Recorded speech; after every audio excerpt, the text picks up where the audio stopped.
बच्चों, हमने इतिहास में भाग 3 में गांव, मौजा, कस्बा यह पढ़ा है। आज अपन पढ़ते हैं संतों की जानकारी। ठीक है, तो आज अपने को लेना है संतों की जानकारी। संतों की जानकारी में अपने को पता है कि महाराष्ट्र में अनेक संत निर्माण हुए हैं, है ना। अनेक संतों के कारण अपने महाराष्ट्र में स्त्री पुरुष समानता, एकत्रीकरण और प्रचार, अलग अलग सहभोज के माध्यम से, भजन के माध्यम से, कीर्तन के माध्यम से, अलग अलग प्रकार से संतों ने अपना योगदान देकर लोगों को प्रबोधित किया है ना। तो अभी अपन देखते हैं संतों की जानकारी में संतों के कार्य, संतों के नाम और संत साहित्य, जो रचना उन्होंने लिखी है, जो अभंग उन्होंने लिखे हैं, वो देखते हैं। तो सबसे पहले अपने को पढ़ाई में कौन से संत दिए हैं? संत नामदेव। उसके बाद में देखो उनके चित्र भी बाजू में दिए गए हैं। उसके बाद में देखो वहाँ पे संत ज्ञानेश्वर, है ना। नीचे देखो संत तुकाराम और यहाँ पे दिए हैं संत एकनाथ। ये सभी संतों का जन्म महाराष्ट्र में है। कहाँ पे हुआ है? महाराष्ट्र में। इसलिए महाराष्ट्र को क्या कहते हैं? संतों की भूमि, यह महाराष्ट्र को कहते हैं। ठीक है, तो अभी पढ़ते हैं बेटा। वारकरी संप्रदाय में ये सर्वश्रेष्ठ संत माने जाते हैं। वे कुशल संगठन और उत्तम कीर्तनकार भी थे। कीर्तन के माध्यम से उन्होंने सभी जाति वर्गों के स्त्री पुरुषों को एकत्रित कर उनमें समता की भावना जागरूक की।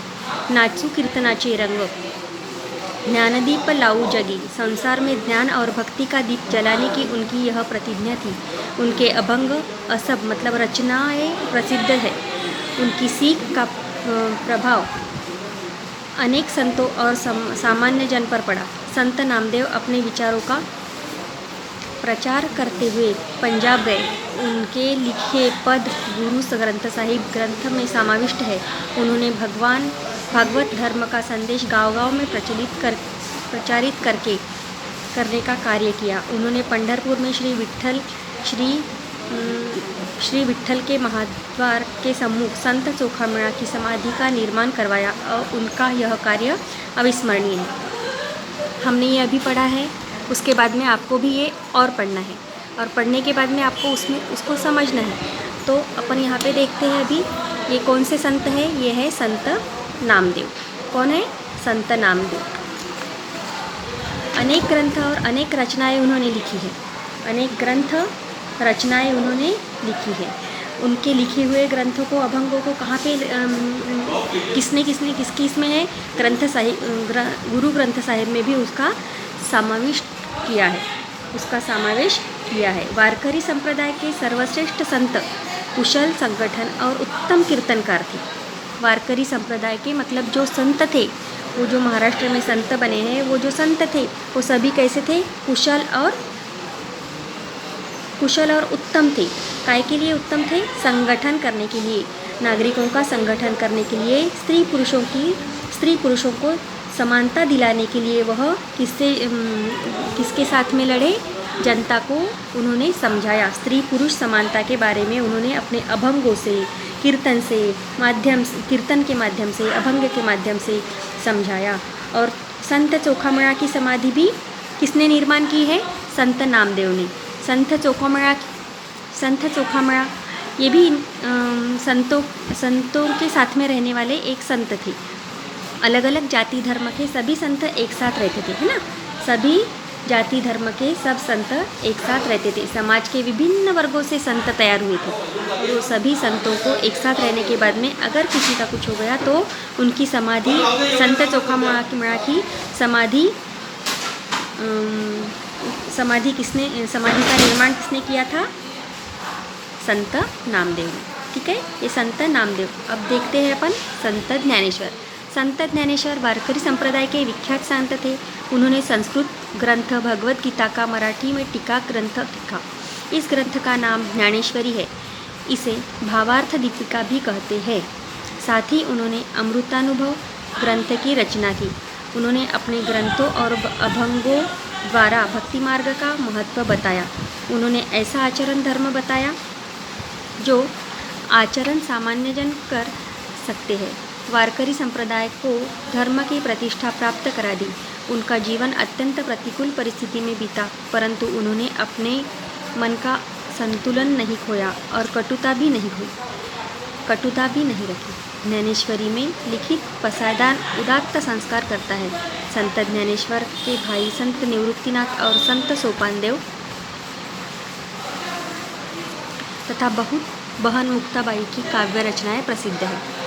तो ये अभी कौन से संत देख रहे हैं अपन देख रहे हैं संत ज्ञानेश्वर। कौन से संत देख रहे हैं? संत ज्ञानेश्वर। ये वारकरी संप्रदाय के विख्यात संत थे। विख्यात मतलब प्रसिद्ध, सबसे ज़्यादा प्रसिद्ध संत थे कौन? संत ज्ञानेश्वर। संत ज्ञानेश्वर के बारे में आप लोगों को मालूम, संत ज्ञानेश्वर को संत ज्ञानेश्वर ये 4 भाई बहन थे।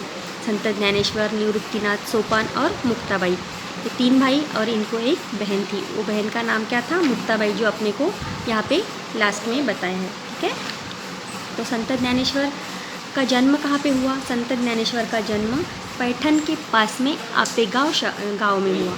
आपे गाँव में उनका जन्म हुआ है। ये यहाँ पे बताया नहीं है, पर ऐसे ही मैं आप लोगों को बता रही हूँ कि संत ज्ञानेश्वर का जन्म कहाँ पे हुआ है? पैठन के समीप आपे गाँव में हुआ है।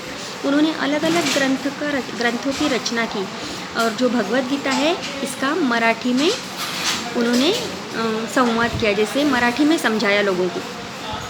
ये सब ग्रंथ जो थे वो सब संस्कृत में थे। भगवद गीता संस्कृत, तब संस्कृत किसको आता था? जनरली ब्राह्मण लोगों को संस्कृत आता था, और बाकी लोग संस्कृत नहीं जानते थे। तो इसलिए ज्ञानेश्वर महाराज ने क्या किया? सर्वसामान्य जनता तक भगवद गीता का प्रचार होने के लिए, लोगों को भगवद गीता समझने के लिए उसका मतलब ट्रांसलेशन जैसे बोलते हैं अपन, उसका मराठी में अनुवाद किया। ठीक है, मराठी में उन्होंने सर्वसामान्य जनता को, सर्वसामान्य नागरिक को भगवद गीता मराठी में समझाई, और वो ग्रंथ का नाम क्या था? ज्ञानेश्वरी था। वो ग्रंथ का नाम क्या था? ज्ञानेश्वरी था। उसके बाद में उन्होंने भावार्थ दीपिका करके भी वो ज्ञानेश्वरी को क्या कहते थे? भावार्थ दीपिका, यह भी नाम से जाना जाता है। साथ ही में उन्होंने और एक ग्रंथ लिखा, अमृतानुभव। उन्होंने अमृतानुभव यह ग्रंथ भी लिखा। संत ज्ञानेश्वर महाराज ने अनेक ग्रंथ और अभंग भी लिखे। उन्होंने भक्ति मार्ग का महत्व बताया। उन्होंने अभंगों से अलग अलग ग्रंथों से भक्ति का मार्ग बताया। भक्ति कैसी करनी है, भक्ति मतलब क्या है ना? किसकी भक्ति करने से भगवान प्रसन्न होते हैं, है ना? ये ज्ञानेश्वर महाराज ने बताया है। उन्होंने ऐसे आचरण धर्म बताए जो आचरण सामान्य जन कर सकते हैं। उन्होंने कठिन धर्म का आचरण नहीं, उन्होंने सर्वसामान्य जनता के हिसाब से उनको भक्ति मार्ग बताया है। वारकरी संप्रदाय को धर्म की प्रतिष्ठा प्राप्त कर वारकरी संप्रदाय को उन्होंने धर्म की प्रतिष्ठा प्राप्त करा दी। प्रतिकूल परिस्थिति में भी उन्होंने संतुलन नहीं खोया। उनकी परिस्थिति बहुत